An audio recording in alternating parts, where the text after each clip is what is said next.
Dwyane Wade had a 2-hour phone call with Donovan Mitchell over the summer, fielding question after question about what the path toward NBA stardom is like. Wade happily provided a ton of answers. He might have kept a secret or two for himself.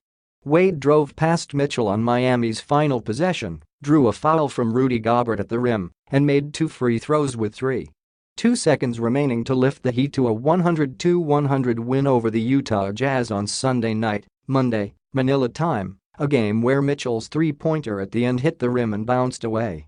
"I don't talk to anybody on the phone for 2 hours anymore," Wade said. "But he wanted to pick my brain. He had a lot of great questions and we just talked about the game." Wade gave Mitchell a couple more lessons on Sunday in a game where the Heat rallied from an early 19-point deficit and survived 17 lead changes in 16 ties. Hassan Whiteside scored 23 points and grabbed 20 rebounds for Miami, which got 16 apiece from Josh Richardson and Kelly Olynyk and 15 from Wade. Heat coach Erik Spoelstra was waiting to see if Wade wanted a timeout on the last possession. He didn't, and Wade knew when he had the ball at the top of the key exactly what he was going to do: drive down the right side of the lane, get to the rim, and see what happens. "It's like putting on an old glove," Spoelstra said. "We've been in that situation so many times before."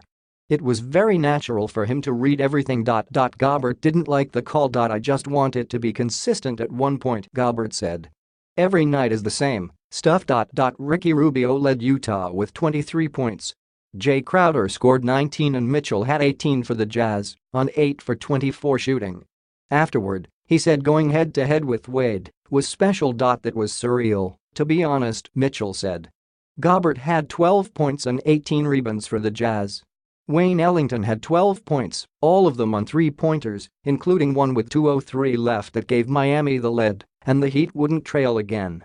Utah's lead was 55-53 at the half, a score that would suggest the first 24 minutes were nip and tuck for both sides.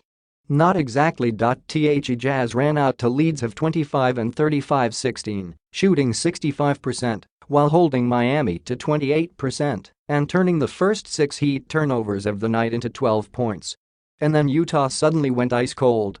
Miami went on a 20-0 run, forcing Utah into 14 consecutive missed shots to turn the 19-point deficit into a 1-point lead. "We'll clean it up. It's little things," Utah coach Quinn Snyder said. "Overall, I'm happy with how we competed, but obviously we wish we could do things better for a full game." Tip-ins. Jazz, Joe Ingles scored 11 for Utah, which put all 5 of its starters in double figures. The Jazz were trying to finish off a 3-0 road trip. Utah was 11 for 33 from three-point range. Heat, the 20-0 run was Miami's longest of the season, topping a 17-0 streak at Chicago last month. The Heat were back in their red jerseys, a second consecutive deviation from the schedule. Miami was slated to wear its black Vice jerseys again Sunday, but much like Friday, when the Heat snapped a 6-game home slide that coincided with the unveiling of those kits, the team went a different way.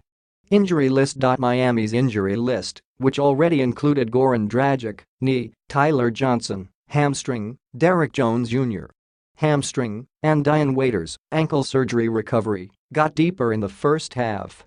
Starting wing Rodney McGruder, one of Miami's top defenders, left with a sprained right ankle and did not return. Odd schedule. It's a strange schedule this year for the Jazz, who have now played 24 games, a league-high 16 on the road, a league-low 8 at home. The first half of the year has Utah playing 25 times on the road, 16 at home, and obviously the exact inverse of that awaits the Jazz in the season's second half.